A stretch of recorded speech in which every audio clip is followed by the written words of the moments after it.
this up a little bit later, but some parts of your journey where you focused a lot on, visualization and these various things that a lot of people might sleep on, but I personally believe that those make a huge difference in the process.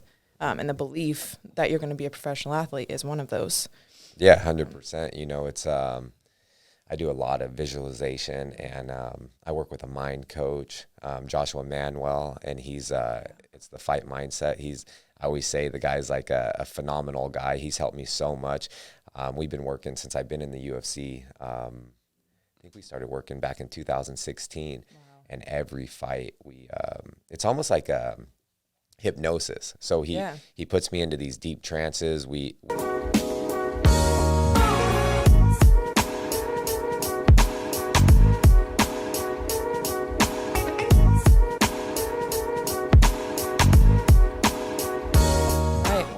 Josh Emmett, thank you so much for joining us on the Let's Talk Nuance podcast. Yep. I'm Kira. This is Nathan. Yep. Thanks for having me on the show. I appreciate it, you guys. Like you said, my name's Josh Emmett. I'm a UFC fighter. I'm a professional athlete. I still say I'm ranked 6 in the world. They just flip-flop the guy in front of me, so now I'm at 7. They just kind of play these games and manipulate the rankings based on people who they want to match up. But I've just been I'm just an ordinary person, just like anyone else. I just chose this profession. I feel like I grew up playing sports my whole life. I wrestled through college. I was a huge fan of MMA before it was mainstream, and I just thought I could do really well at it. There was really nothing left for me after wrestling in college. I could train for the Olympics, but that just I was burned out on wrestling, and I probably wouldn't have made it to the Olympics. I wasn't at that level of wrestling.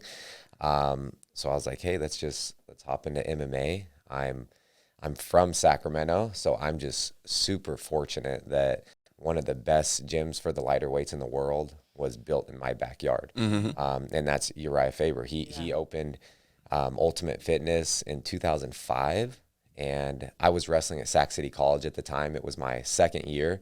And he came into one of our meets, and he was passing out flyers to his gym. And, I looked at that and I was like, after this season's up, I'm going to go in there and, try to fight, see how I do and see if I like it. So I started taking classes, just general classes at his gym. And, I think he saw a lot of potential in me. So he came up to me maybe like 3 months in and just asked if I was interested in fighting.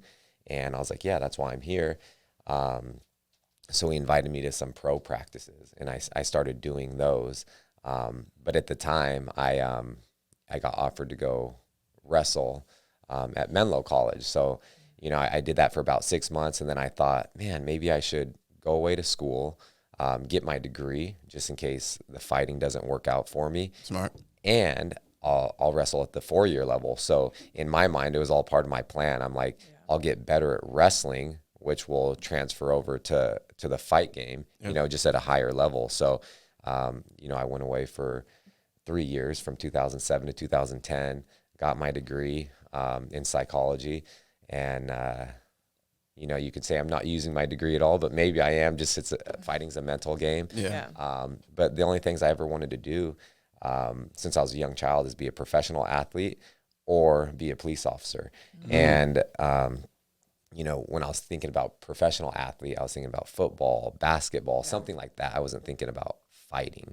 But here I am today, and I feel, I'm good at what I do. I got into the sport a little later than most. But I'm also, I'm in so deep. So it's to achieving my goal. Like my ultimate goal is being a world champion, and there's a few people in front of me in the world, and I'm like obsessed with things. When I want things, like I don't stop until I get it. So I'm not gonna stop until I get that world title around my belt. I believe it. Manifestation in action.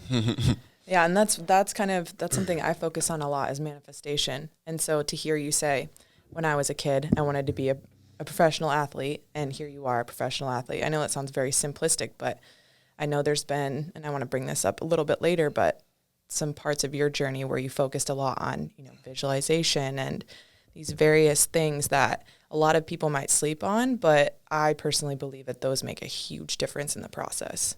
And the belief that you're going to be a professional athlete is one of those. Yeah, 100%. You know, it's I do a lot of visualization, and I work with a mind coach, Joshua Manuel, and he's it's the fight mindset. I always say the guy's like a phenomenal guy. He's helped me so much. We've been working since I've been in the UFC. I think we started working back in 2016, and every fight it's almost like hypnosis. So he puts me into these deep trances. We visualize things from every aspect. Like I could go like down the rabbit hole and tell you exactly like some of the things we do, but it's really wild, and it helps me so much. So like when I get to the fight, I've been there so many times.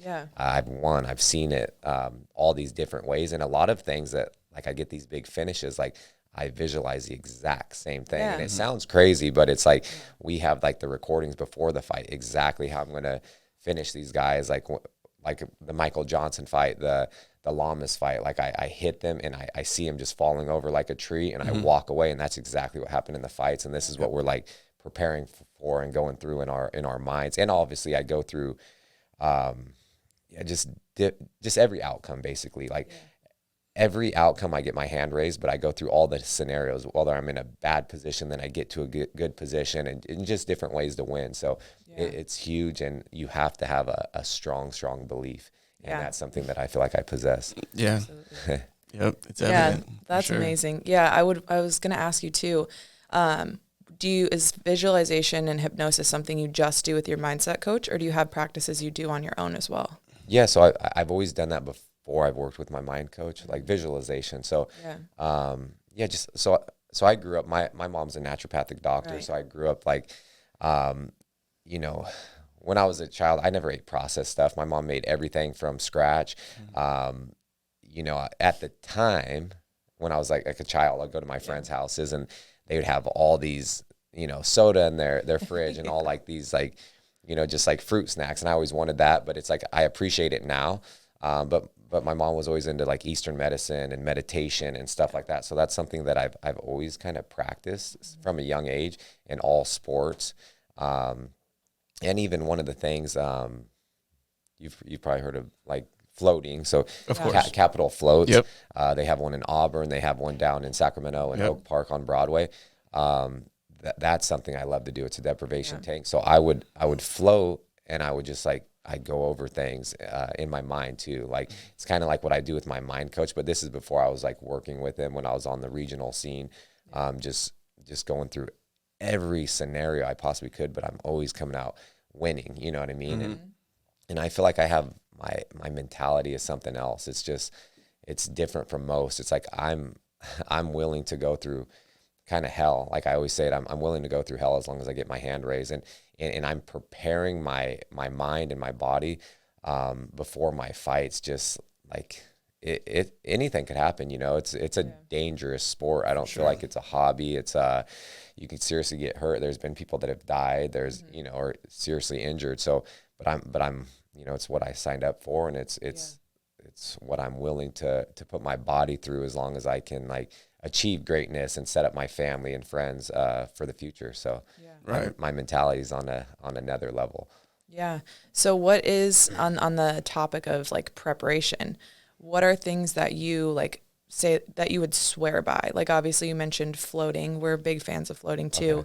Okay. But in mindset work, obviously, and running through all of that, but like nutrition and, you know, what is like kind of your go-to system, I guess, for preparing? Yeah. So it's, I finally have like the best team. I like my team, and I'm not talking about team alpha male. It's just like my team. I have, the nutrition and everything, everything. Yeah. So it's like not only you have to have a good support system. And I feel like I have one of the best support systems with obviously my wife, my best friends, all my friends and family. But I work with one of the best dietitian in the country. It's Perfecting Athletes. Paulina, Dr. Michelle, Denise, they were the dietitians for the USA boxing team. And they do a lot of like Chinese herbs, and it's just, I follow their meal plan so strict. Like there's no cheating on that, because I have to come down from such a, you know, a higher weight, I would say, to get down to featherweight. Yeah. Especially during camp, like say a 8-week camp, they check in with me almost like daily or every other day, see how my energy levels are, see how I'm like sleeping, just like the whole 9 yards. And if things aren't going as great, or maybe I just don't have as much energy, or I say this, then we just constantly they're manipulating my diet, and everything's like timed before workouts, after workouts, like during, like. So I stick to that for a solid 8 weeks. I just take it day by day. I say it's almost like, and this is, maybe it's not similar, but I always say it's kind of like, you know, it's like an alcoholic or something. Like you take it day by day. I do the same thing with, you know, my diet, because it's hard. Like anybody could do it, but it's discipline, right? It's the discipline and determination and everything, consistency. Like you have to stick to it. And so I wake up, it's like, do I want to do that? No, but I have to, because like the world's going to like see me perform, and there's no cheating that. No. Like your workout, your diet, your regimen, because if you're not putting in the work before the fight, like it's going to show in front of the world, you know. Right. And that's one of the things that I always say. I'm like, you know, I'm not going to let anyone embarrass me or beat me up in front of my friends and family, in front of the world. So I just, day by day, I wake up and I'm like, you know, I have my schedule mapped out, the whole camp, and I just look at my phone, I see what my schedule is, and I just follow that to the T. And like eating, like just everything, recovery, workouts with my, you know, you're going back to what gets me prepared. So it's my dietitian, it's my mind coach, it's my team, like all our teammates help each other. And then like my main coaches, Joey Rodriguez, Chris Holdsworth, Danny Castillo, like we're doing one-on-ones constantly throughout the week. My strength coach, Darren. And then obviously I'm doing all my recovery. Like I'm floating, I'm doing the red light therapy. I go to Restore Hyper Wellness. They have cryotherapy, red light. They have all the compression, so many other things that they offer. And it's just, I'm obsessed. Like that's all I do for the period of the camp until I can get to the fight. So I always peak at the right time, and then I'll fight. And then there's like a huge sense of relief lifted off my shoulders after I get my hand raised, and I can enjoy some time with my wife and friends and family, and, you know, eat and indulge and go travel finally. Yes. Yeah. I have one more here on this topic. Go ahead. So before, let's like go back to like before that you had the access to all of these things, right? The whole team. What did you kind of do to prepare back then, when maybe you didn't have as much access or resources, maybe not as much money, right? Because all these things cost a lot of money. What was that kind of like for you? Yeah, I thought I did well. You know, for the most part, I did pretty well. But then now I've just dialed things in even more with being able to have access to, like, you know, the dietitian team. But I'm just fortunate in a aspect that even though I didn't have money to afford these type of things, I have like a big network and a big close group of friends. So I had the access, and I had people that, you know, all these therapists and doctors that they've been helping me out, you know, and even they've been helping me out because maybe they saw potential in me. They just kind of wanted to help me, and they wanted to see me get there and achieve some of the goals that I set out to achieve, you know. So I do, it's hard for some people that they're getting into the sport. They don't have, you know, access to these. They don't have the money. So I was just kind of fortunate in that sense, but I will like help people that don't have the access. I'm always like telling people, hey, I have a guy that does this, and does that. Yeah. Like, I'm like, anything you need, like whatever it is, I'm like, just ask me. I know somebody that does it, you know, and a lot of times that I can help some of these younger fighters out or athletes. Yeah. That's amazing. That's solid. I think it really comes down to, it's not about your net worth, but your network, right? This is 100%. Your hometown, and having the access to these people, even though you don't have the resources, it definitely gives you that advantage. Even when you were first starting, that's solid, man. That's awesome. Yeah, no, 100%. And that's how it's always been, you know, and I feel like, you know, a lot of people, they say like, oh, I don't even, you know, like they can't even, they only have a few good friends, like they can count on their fingers. Like I don't have enough fingers or toes that like I have like really like a close group of friends that like I know any moment, like I always say too, like I could call them and I know I could count on so many people, and a lot of people don't have that, you know, and I would be there for them as well. So I think that's why I do have that. Yeah, I think there's also something to be said about someone's energy. Like you have a very grounded and like trustworthy energy already. I'm a big energy feeler, right? I can tell immediately if I'm like, yes, this person is someone that I could see myself like connecting with in some way. And I think a lot of people might underestimate that as like a human tendency, but we all are reading energy all the time, right? So just it's a testament to your energy and like what you bring to the table that you say like you have all of these people that are like your solid friends and like lots of connections, because I'm sure they're feeling that too, you know? Yeah. And even going back to like my mom, you know, being, you know, growing up the way I did, it's like all about like, you know, energy and aura and all this thing. So it's like, no, I'm, you know, it's funny because anytime someone tells me like, this might sound kind of weird, but I'm like, oh, I've heard it all. I grew up this way, you know what I mean? But no, you're 100% right. And it's, I don't know, it's kind of paid off for me, and it's nice that, well, some people, like people that get to know me, you know, they're like, I can't believe you're a fighter. Like, you know, it's like, you know, it's just what I do. Like I always say, I don't like to fight, you know, I don't like it, but it's like, I'm good at it. I'm in too deep, like I said. And, it's just, it's just a profession, you know? Yeah. But I love the lifestyle. That's, don't get me wrong. Like I love, you know, getting my hand raised. I love like just living a healthy, clean lifestyle. And that's like year round. And I get it. I have freedom when I'm not fighting, you know what I mean? When I'm fighting, I have to be, kind of selfish in a sense which I feel kind of bad, but it's like my wife's always like,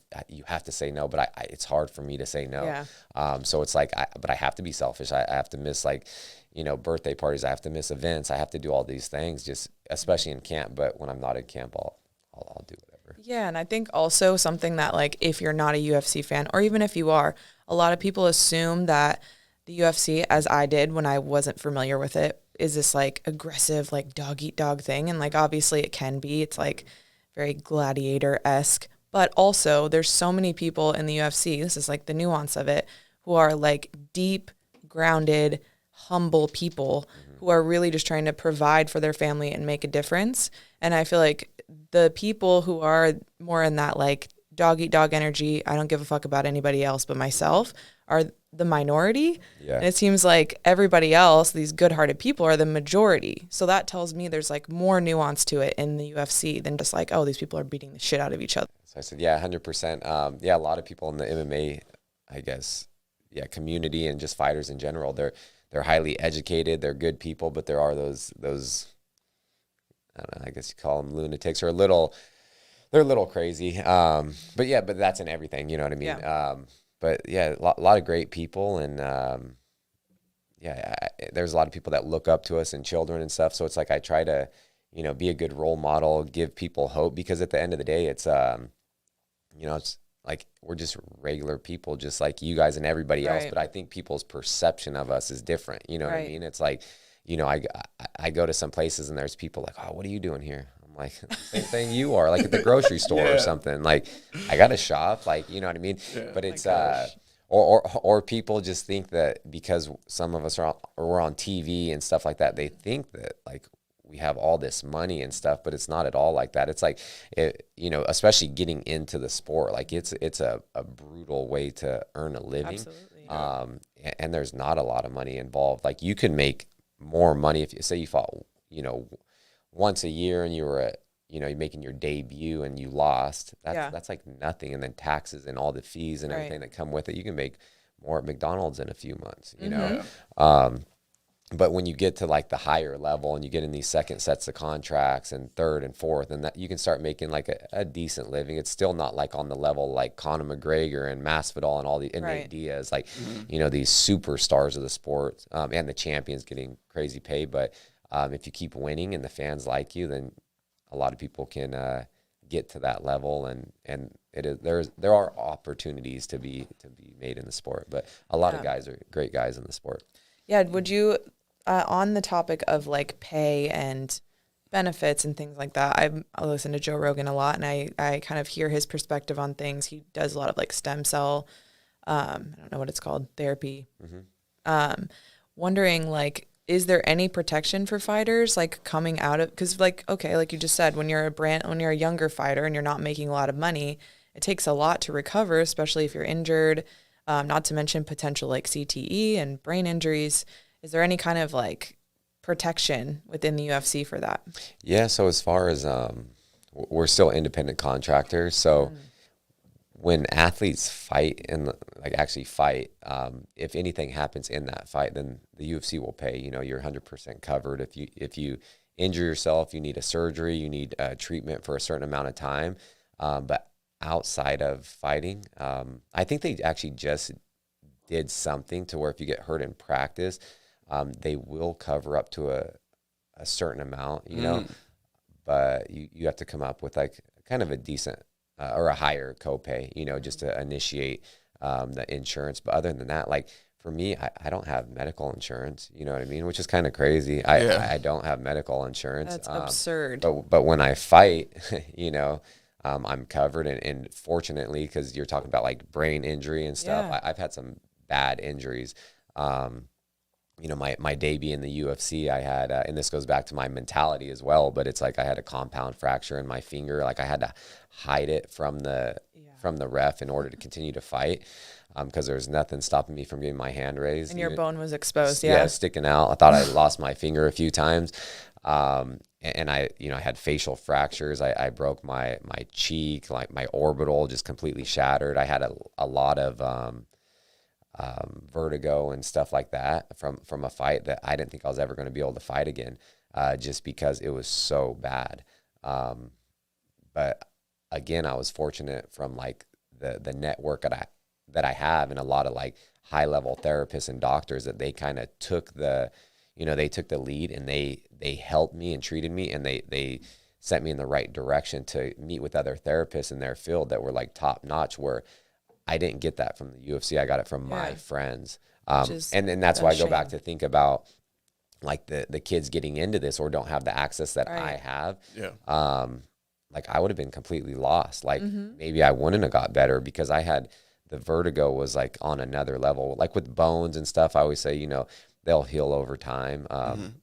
But like that was on another level. Like I couldn't even, every time I'd sit up or lay down, like the room's spinning, I feel sick. I always say it was like being in the middle of the ocean on a tiny boat during the worst storm. Yeah. Like the floor is moving. Like I couldn't jog. I couldn't sit up. How am I going to go train or go fight, you know? And this was like 2018, and I just put like my whole life into this. And like, I want to be a world champion. And at the time I was ranked 4th in the world, and I was so close. And then I thought it was just boom, over. You know, and you take things for granted, but then luckily I got better. And then I just had another huge injury in 2020. I tore my ACL in the first 19 seconds of the first round against a tough opponent, and had to like battle through that and end up fight the whole fight. And then it took me 18 months to recover. And again, going back to this, I had great insurance, you know, from the UFC, because I got injured. I could have went anywhere in the country to do my surgery. Like I was going to go down to LA and see the guy, I think his name's Dr. Elatraj, that did Tom Brady's knee and a lot of other places. But I ended up going to another doctor that was highly recommended. He was one of the US ski and snowboard doctors. So I went to him, but I just didn't respond well to the surgery. So again, I did the patellar tendon graft for the ACL reconstruction. For whatever reason, my patella tendon and my patella did not heal. So I was like 4 months post-op. I kept complaining about pain. They did another MRI, and I had a huge hole in my kneecap, and the tendon was still torn. So luckily, the same guy, Dr. Pinero, who has his, he has a new office he just opened, and it's like biologics and everything like that, stem cell therapy. He does everything. Like he's an orthopedic surgeon. He's helped me so much, does PRP injections, and helped so many other people, like all demographics. He took the lead again, and we went in and did this stem cell therapy. So we drilled into my back, my SI joints, extracted the bone marrow, and then injected them right into my knee, and and tendon, and you know, it started to heal. So that's why I was so, it took me 18 months to come back from that last injury. But, you know, just from all the doctors and the physical therapist, Russ Dunning from Kime, like he's helped me tremendously over my career as well. So it's like, I just have all these people that I'm so grateful for. Like, I don't know where I would be, or like, you know, maybe I wouldn't have come back from some of these injuries. Yeah. Like, because the UFC, they'll pay for stuff, but they have so many people on the roster as well, you know? So it's like, unless and maybe it could be partially my fault, not for, you know, reaching out to them as much, but I'm just like, I don't know what to do. You know, I've never had this happen. As you get up in the, I guess you say rankings, or you get more popular, then they'll take care of you. So they've been doing, you know, they've been doing good by me, I guess, because it's like they'll take care of me. Like, whatever you need, we'll take care of you. If the insurance, because it's technically like a, I want to say like a workers' comp that they do. It's something similar to that. But if the particular office doesn't take that insurance, like the UFC will just pay cash for it, you know. But fighters coming up or making their debut, maybe they're losing, they don't get that same treatment, you know what I mean? Right. Yeah, so I know I kind of went off on that. No, but I appreciate that. Yeah. I mean, it's we're here for the rabbit hole anyways. So I want to make a pivot into the UFC. So we'll talk about like the fight from yesterday a little bit, but I wanted to, because you talked about the facial injuries, the orbital, and you mentioned that was when you were fourth in the world. Was that the Jeremy Stevens fight in particular? So, you know, you only have 2 losses, and one of them was from when you were going from like lightweight to feather, right? Mm-hmm. And then in that fight in particular, especially with the fight yesterday with Jan and Aljamain, it did look like there might have been an illegal knee on top of like the elbows. Do you remember or recall, like during that fight, was that an illegal knee? Do you feel like that played a part in how that fight finished? When I fought Stevens? Yeah, no, the only thing, and I've talked about this in the past, like I feel like there was 100% illegal elbows, there was a legal knee, but I'm not mad. Like, I wasn't mad at Jeremy Stevens. You know, it's a fight. It's like, a fight, yeah. The thing that upset me a little bit was like just the ref, and I'm over it, you know, but it's like, it's just the rules. Like, the rules are in place for a reason. If you're not going to enforce or follow the rules, just say there's no rules and we can have pride rules, soccer kick. Then I could have, when people forget, like, I was beating him. You knocked him down. I knocked him down in the first round, and then I was just thinking in my head, okay, this is a 5-round main event. I have to conserve my energy because, you know, I have 4 more rounds. I'm going to finish him in the second round. Yeah. But if there was no rules, I could have soccer kicked him in the face and, you know, possibly won or done the same thing like pride rules. But I was just upset at the time about the ref, you know, because the legal knees, or I mean elbows, maybe that's partially my fault because I'm moving around. So I'm moving my head. Yeah. And so he's elbowing me in the back of the head. But that didn't affect me. It's just the illegal knee that was thrown. And even though it wasn't like flush, he still threw at my hand. I was all fours on my knees and hands on the canvas. And it hit me in the head and came back down. Didn't do damage, but if the ref would have stopped it right then, like he should have, then it wouldn't have been the things that followed up, like with the big shot that put me down, and then the 2 big elbows that like knocked me out and broke my face and caused all the you know, the vertigo. But the thing is, I feel like I'm like in a good or bad way. It's like a trendsetter. When I fought Ricardo Lamas, he was ranked 3rd in the world at the time. I took it on like a 2.5 week notice in Winnipeg, Canada, in December. And no excuses. I was sick on antibiotics. I missed weight. The first time I ever missed weight in wrestling and fighting, and I missed it by like 2.5 pounds. Yeah. And usually they weigh us when we get to the arena like an hour before we're going to fight too. So I was the lightest for that fight post, you know, cutting weight, because my body was like shutting down. Like I had like pains in I was insane just because in a 3-week time frame, I cut like 40 pounds already. But it was just this huge opportunity. I only had 1 fight at featherweight and, you know, I had to take it. So I was like, I basically leapfrogged the entire division. It was we were the co-main event on like when Fox was doing their thing, you know? So on like Fox 40. And, you know, I missed weight. So I had to pay 30% of my purse to Lamas. That was the first time ever. Normally it's 20%. So like that's like a new thing. So it's like, okay, I set a new thing. So everyone's asking for 30%, 20 to 30%.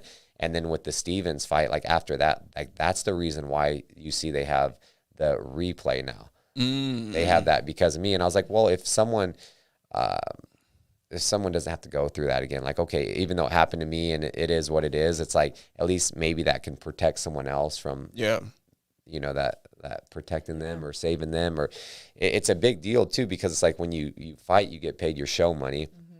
And then if you win, you get paid the equal amount, So it's like, that's kind of frustrating to me. It always has been, just because it's like, I'm not trying to fight any harder. I'm always trying to finish the opponent.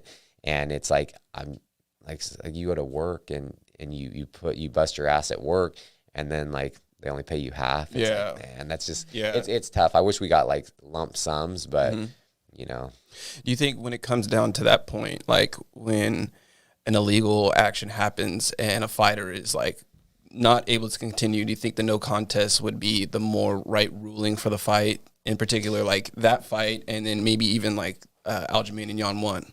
Yeah, no, and I think so, and that's where like that loss that I have, I feel like it should have been a no contest, because now they do have the instant replay, and like Greg Hardy needs someone like months after that happened to me, and they DQ'd him, and then they implemented the instant replay. And then as far as the Jan Sterling one, I feel like it was like it was definitely an illegal knee for sure. And if the fighter can't continue, then it needs to be a no contest. But I think I'd have to look at like the rule book, but I think in championship fights, if you go beyond the third round, I think it's a different set of rules. Like this actually happened to me on a regional scene, and it got overturned. So originally I was fighting in Sacramento West Coast Fighting Championship. I was like their lightweight champion. I was fighting a guy, a 5-round fight, dominating him. I think in the 5th round, there was like 3 minutes left. I kind of like rocked him, and he shot in, and it wasn't instinctual. Yeah, I just threw a knee. Yeah. But them looking, the ref at the time, he thought it was an illegal knee because he shot in and he thought his knee was down. And they stopped the fight. And then I think the guy that I was fighting too, he couldn't continue, and I think partially, I don't know what it was. Maybe he knew like, okay, if I don't get back up, I was losing the fight clearly for 5 rounds. Like he retains his belt. This is when he was a champion. I was fighting him.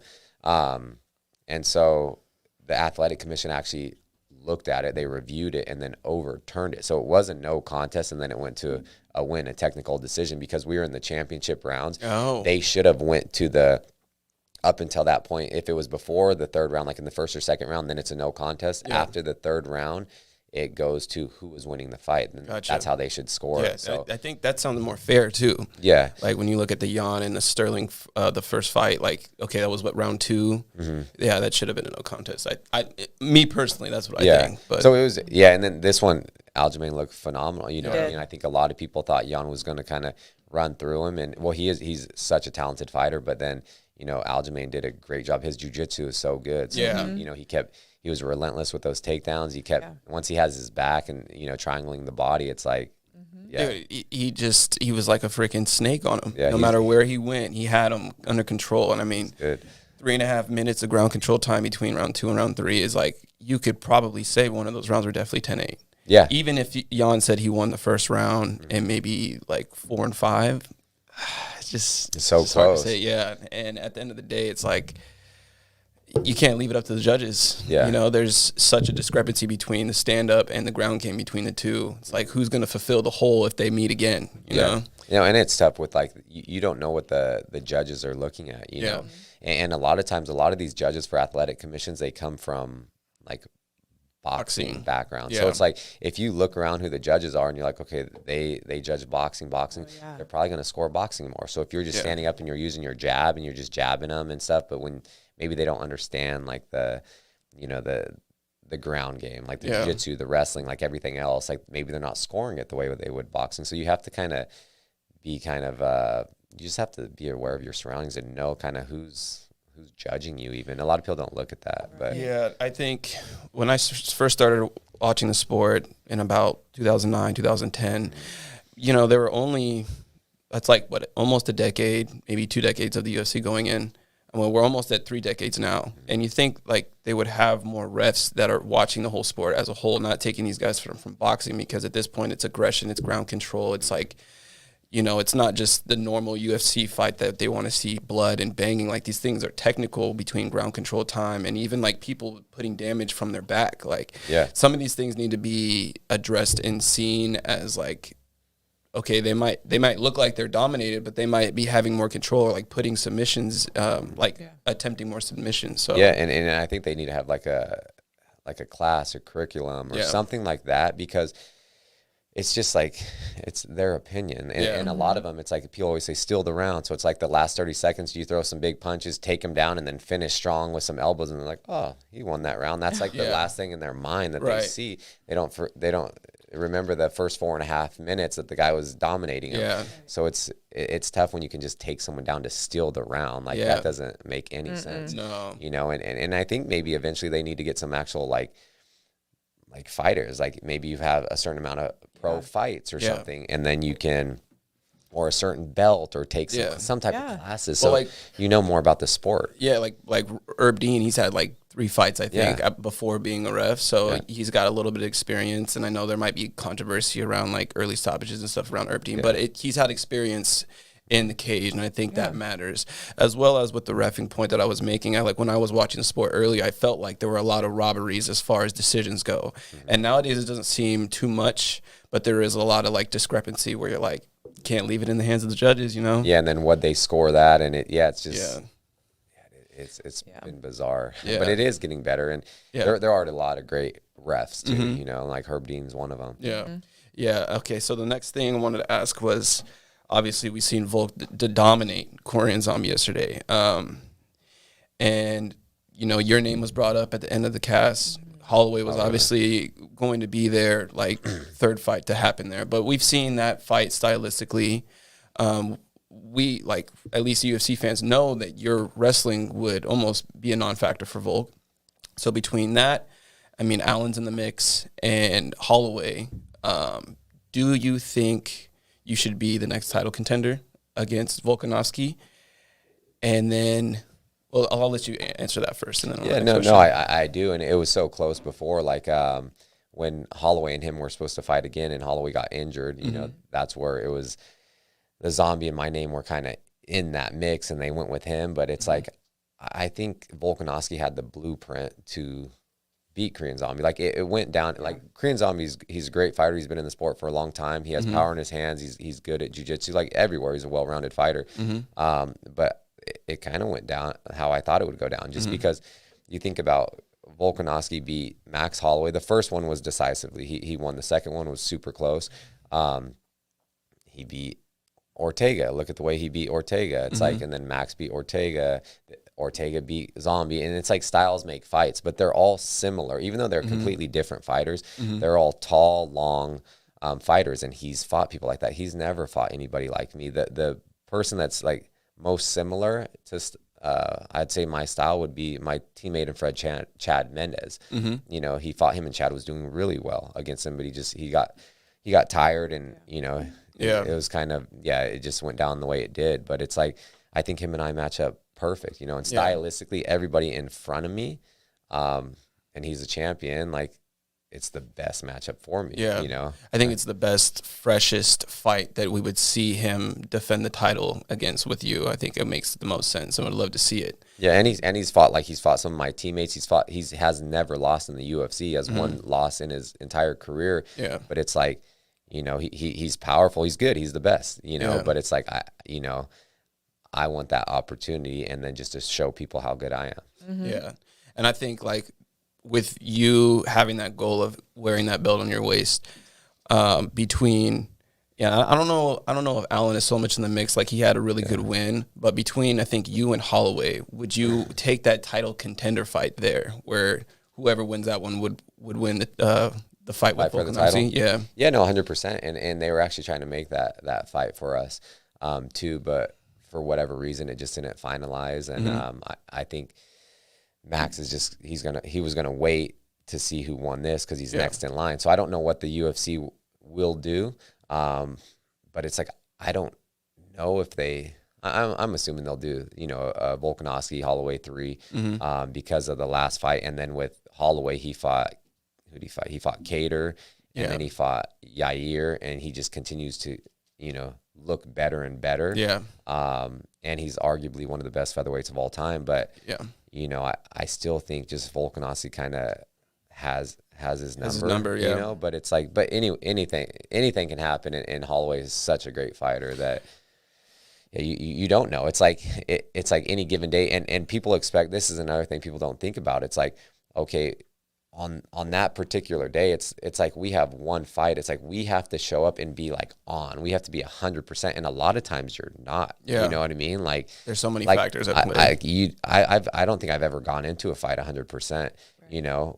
Dealing with other injuries or certain things, and I've even gone into fights where it's like just don't feel good, or from like a bad weight cut, or it's like, I remember one fight I was going to walk out and I'm in the tunnel, and I have like, usually I'll try to like hype myself up and just like get myself ready to get hit. So like I'll hit myself a little, like so I had the worst like migraine, like I couldn't even do anything. And I'm thinking, shit, now I'm going out here to go get hit in the head. I can't even do this. It hurts so bad. Wow. My head was killing me. And then I was walking out to go fight, and then you just have a poker face and have to put on this like, this fake image or persona just because like, oh yeah, I feel great, I feel the best, but I'm like inside I'm like, oh shit, here we go. You're not gonna say that, obviously. No, not at all. And even when I'm cutting weight, it's like no matter what, it's like I look horrible. If you see me before like the official weigh-ins, it's like face sunken in, like I look bad, but then like I'll never let anyone know that. So people are like, how you feel? Oh, the best I've ever felt, best weight class. It's like, man, you look like you're about to die. I'm like, oh, I feel so good. But inside, I feel like death, know? But then afterwards, I feel great because I have the right team behind me and we get hydrated and fueled and ready to go. Yeah.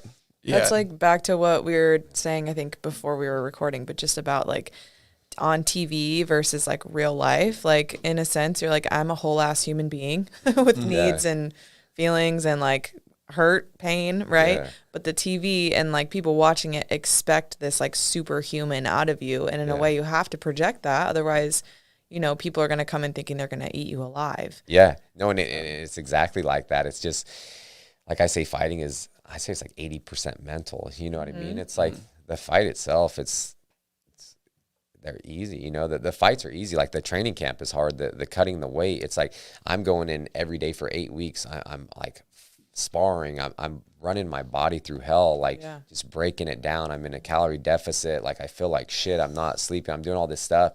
And then it's like after I make weight, it's going back to what I was saying, like that sense of relief is lifted off. I'm like, now it's like, now the easy part, it's like the fun part, the easy part. It's just like I get to go out there and perform all like the preparation I put into my camp. I get to show, but they're easy, it's like compared to the training, I people don't see it. Like you're saying, we show up and they just think we show up and fight. They don't see any behind the scenes things, or when you're injured, like all the stuff you're going through to try to get back to a high level. It's a wild, it's a wild thing, but it's, comes with it. Yeah, for sure. I think real quick that what we were kind of just talking about, like that realness of humanity, is what I seek to expose on this podcast, like on this platform, is just like in society, we're so polarized. We're like, it's either this or it's that. Like the way that I see it is exactly how it is. And 99.9% of the time, that's just not it, right? Like we miss so much gray area, so much nuance that's not being like portrayed or projected. But I think that's to our like humanity's detriment, because we're, like you were saying, like I go to the grocery store and people are like, what are you doing here? It's like, well, I eat food. Like I sleep, I poop, I do all the things that humans do. But people, like in their brain, it's like you're almost just a robot or something. And I think that is something that we society need to really like break through that barrier and expose, like, look, we're all humans. This is just a job like any other job. Especially nowadays, like jobs are just so unique and intricate that you can really make a name for yourself doing kind of anything at this point. So I think it's important to talk about those things, right? Talk about the real shit that you go through, that people are like, oh, he just shows up perfect and ready to bang. It's like, no. No, not at all. There's so much. And it's just like going back to anyone, like any profession. It's like, you just...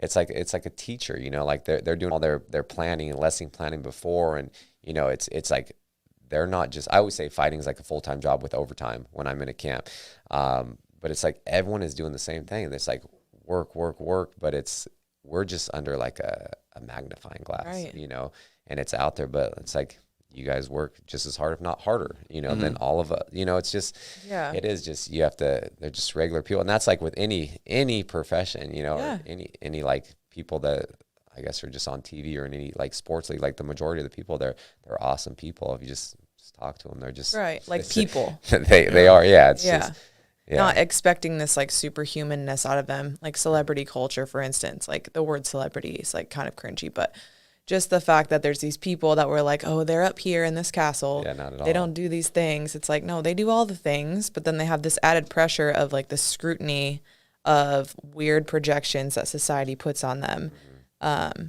That, you know, in my opinion, we need to dismantle, because I know, but it's tough, and it's like, who knows? I don't know if it'll ever go away, you know, but we'll see. It would be nice if it would. We'll see. That's we're doing our part. Yeah. Exactly. For sure. Exactly.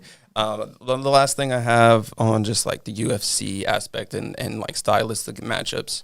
So, you know, Figueiredo and Moreno, we've seen them clash and battle, and it looks like, you know, the draw 1-1, you know, might be another fourth fight. Who knows? It's the first time we've ever seen it. When we look at Holloway and Volkanovski, do you think that they match stylistically like Figueiredo and Moreno? I know like Volkanovski has 2 wins over him, and it looks like, you know, I think financially they might make that fight for the hype, and that one would make sense. But I also think like stylistically in the fresher fight would be you.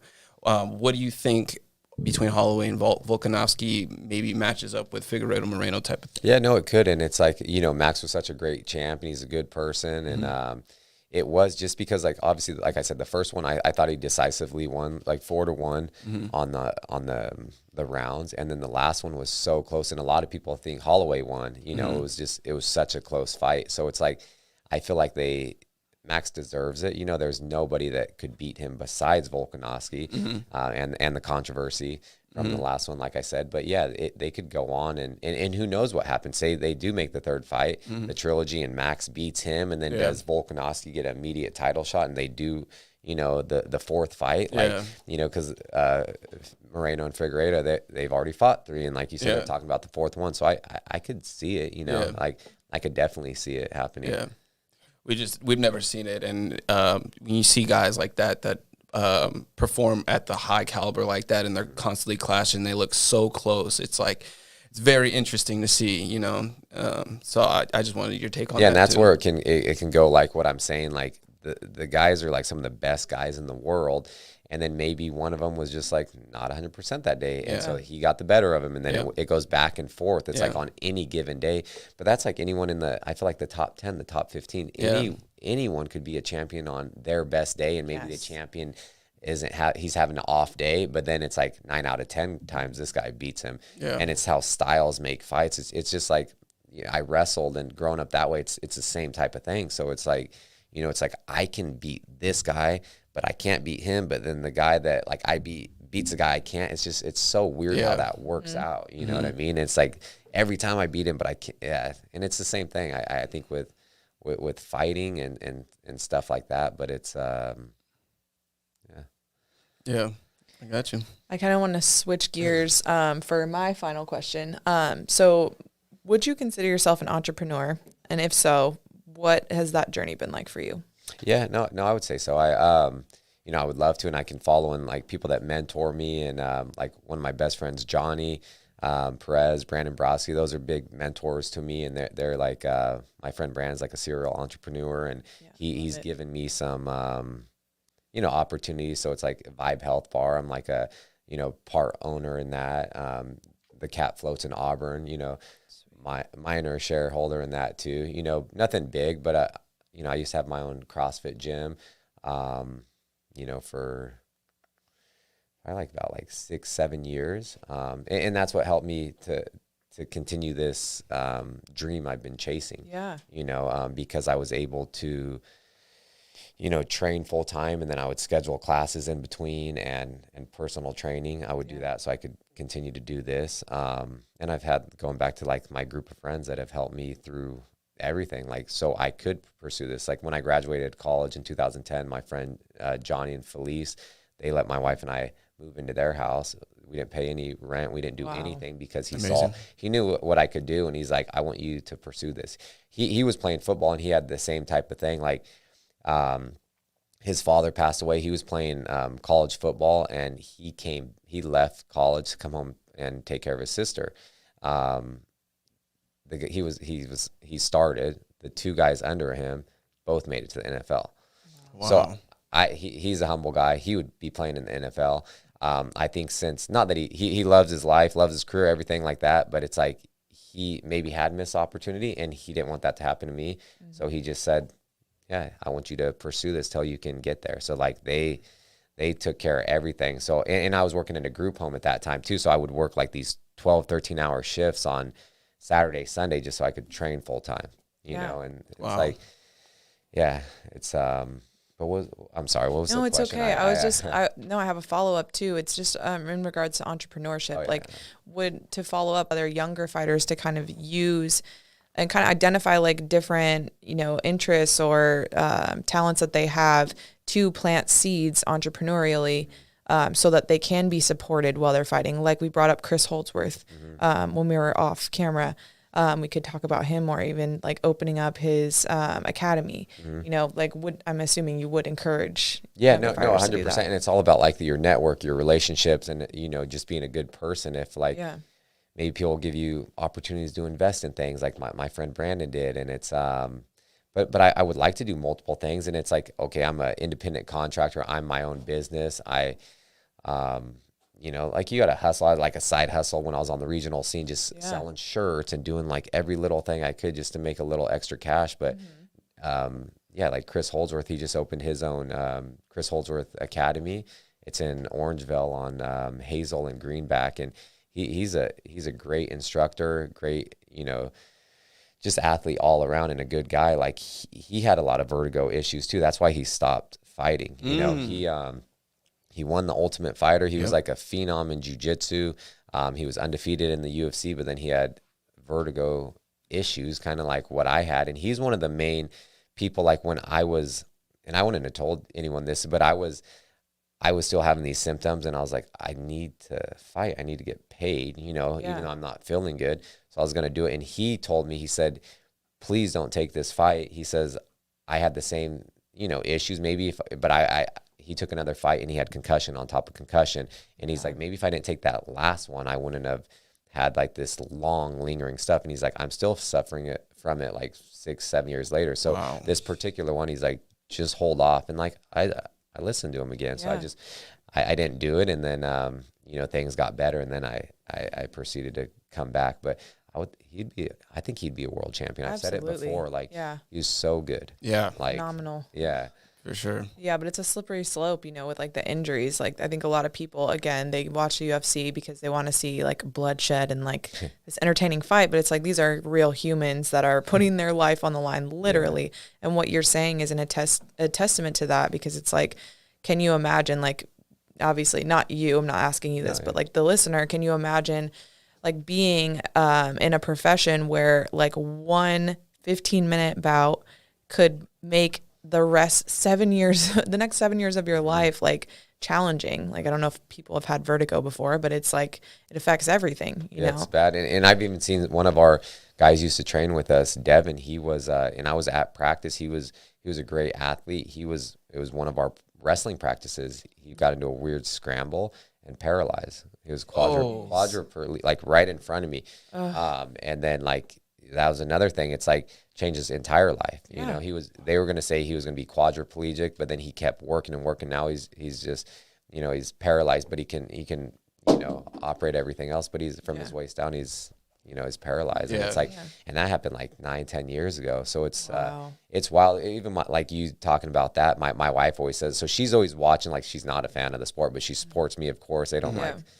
fighting just because of everything that goes on in politics and stuff. But, like when there's big knockouts and everyone just wants to see these crazy bloody fights or these big knockouts, she's always thinking like that person on the floor that got knocked out, they have, you know, whether a wife or husband, a mother, father, siblings, you know, so she's always thinking from like the outside, like what's going on. And you got these crazy people just going ape shit, you know, but it's like, but she's always just like looking at it from that side. And like when I fight, I'm always hoping that, you know, my opponent and I, we both leave injury free, somewhat healthy, can go home to our family, you know. But at the end of the day, when I have to pick between him or I, like I'm choosing myself every time.